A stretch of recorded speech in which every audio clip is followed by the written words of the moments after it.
దేవుని పరిశుద్ధ నామానికి స్తోత్రం కలుగునుగాక. ఈ దినముకైన దేవుని వాక్యంను మనం చూద్దాం. సామెతలు 10వ అధ్యాయము 19వ వచనములో మనం చూసినట్లయితే, విస్తారమైన మాటల్లో దోషముండక మానదు, తన పెదవులను మూసుకొనువాడు బుద్ధిమంతుడు అని చెప్పి రాయబడి ఉంది.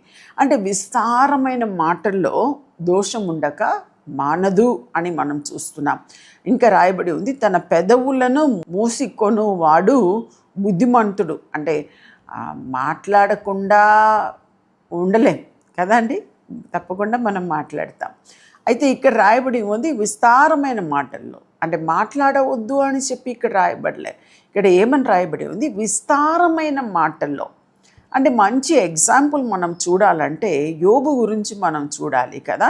అంటే యోబు ఒక స్నేహితుల గురించి మనం చూసినట్లయితే, ఆయనకు కొందరు మంచి స్నేహితులు ఉన్నారు. అంటే యోబుకు అన్నీ కలిగి ఉన్నప్పుడు అందరూ స్నేహితులు ఉన్నారు, అందరూ ఉన్నారు.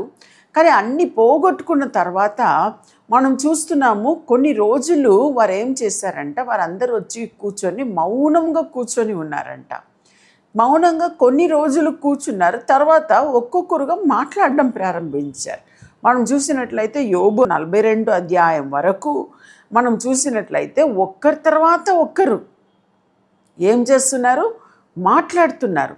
అంటే వారి యొక్క విస్తారమైన మాటలు, అంటే వారి మాటలు కొన్ని చదివి చూస్తే, నేను బైబిల్ చదువుతున్నప్పుడు అనుకుంటా, ఎంత జ్ఞానంగా వాళ్ళు మాట్లాడారు. చాలా రెఫరెన్సెస్ మనం చూస్తే, చాలా వాక్యములు మనం చూస్తే, చాలా చక్కని మాటలు కూడా వాళ్ళు పలికి ఉన్నారు. కానీ ఆ చక్కని మాటలు వారి ఒక ఉద్దేశము, వారి హృదయం నుండి ఏ ఉద్దేశంతో వచ్చిందో అది ఎవరికి తెలుసు, దేవునికి మాత్రమే తెలుసు.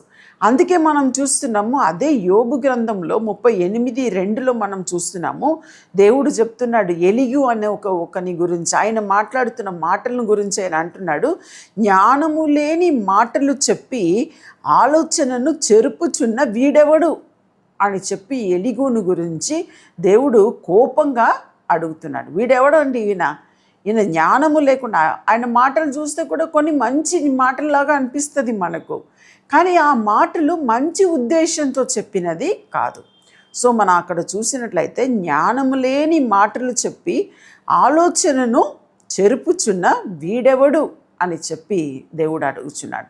అందుకే మనము మాటల్లో విస్తారమైన మాటలు, ఇప్పుడు సాధారణంగా మనం కూర్చొని మాట్లాడుతున్నప్పుడు ఏదో ఒక 2 నిమిషమో ఒక 5 నిమిషమో మాట్లాడుతున్నప్పుడు టు ద పాయింట్ అంటే మనం ఏ విషయం మాట్లాడడానికి మనం ప్రారంభించినామో అది మాట్లాడి మనం ముగిస్తాం.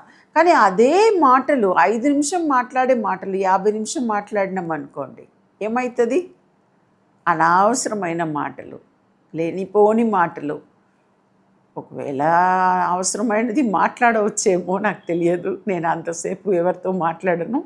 కానీ నేనేమంటున్నానంటే, ఇక్కడ ఈ వాక్యములు రాయబడిన రీతిగా విస్తారమైన మాటల్లో దోషం ఉండక మానదు అని చెప్పిన మాటలో వాస్తవము ఉంది.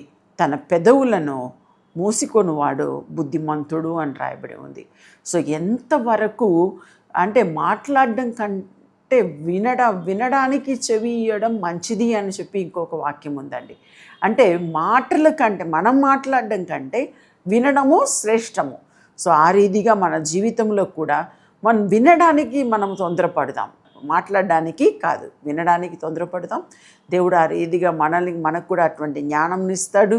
మనం కూడా మాట్లాడేది జ్ఞానమైన మాటలు, జ్ఞానవంతులైన మాటలు మనం మాట్లాడడానికి దేవుడు మనకు కూడా ఆ జ్ఞానమును, తెలివిని, బుద్ధిని ఆయన దయచేయునుగాక. మీ జీవితంలో కూడా దేవుడు ఆ జ్ఞానమును, ఆ తెలివిని మీకు ఇచ్చి, మీరు కూడా జ్ఞానవంతులుగా మీరు మాట్లాడడానికి, బుద్ధిమంతులుగా మీరు మాట్లాడడానికి దేవుడు మీకు కృపను అనుగ్రహించునుగాక. ఆ రీతిగా దేవుడు మీతో ఉండి ఈ యొక్క సంవత్సరం అంతా, ఈ యొక్క నెల అంతా కూడా మీకు తోడుగా ఉండి దేవుడు మిమ్మల్ని జాగ్రత్తగా నడిపించి, దేవుడు మీ మార్గంలో అన్నిట్లో మీకు క్షేమమును దయచేయునుగాక.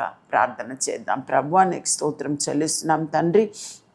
విస్తారమైన మాటల్లో దోషముండక మానదు అని చెప్పి మేము ఈరోజు చూసినాం ప్రభువా. మేము మాట్లాడుతున్న మాటలు అన్నీ కూడా ప్రభువా జ్ఞానముతోనూ తెలివితోనూ బుద్ధితోనూ మాట్లాడడానికి మీరు కృపను అనుగ్రహించండి ప్రభువా. మీరే తోడు ఉండమని నేను ప్రార్థిస్తున్నాను ప్రభువా. ప్రభువా, నీ బిడ్డలు ప్రభువా దేని గురించి వారు ప్రార్థన చేస్తూ ఉన్నారు. ఇంకా రాయబడి ఉంది, పెదవులను మోసుకుని వాడు బుద్ధిమంతుడని.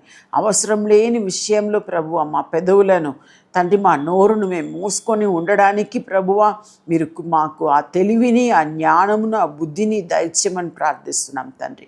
నీ చేతికి ప్రభువా మమ్మల్ని అందరినీ మీ చేతికి అప్పగిస్తున్నాం. మీరే తోడుని నడిపించమని, ఆశీర్వదించమని యేసు నామములో అడిగి ప్రార్థిస్తున్నాం మా తండ్రి. ఆమేన్. హాయ్, ఈ వీడియో ద్వారా మీరు దీవించబడినట్లయితే మరి తప్పకుండా లైక్ చేయండి. తెలిసిన వారికి ఈ వీడియోని షేర్ చేయడానికి మర్చిపోకండి. ఇంకా మరి వీడియోల కొరకు సబ్స్క్రైబ్ చేయడానికి మర్చిపోకండి. ప్రభు మిమ్మల్ని దీవించును గాక. See you soon. God bless you.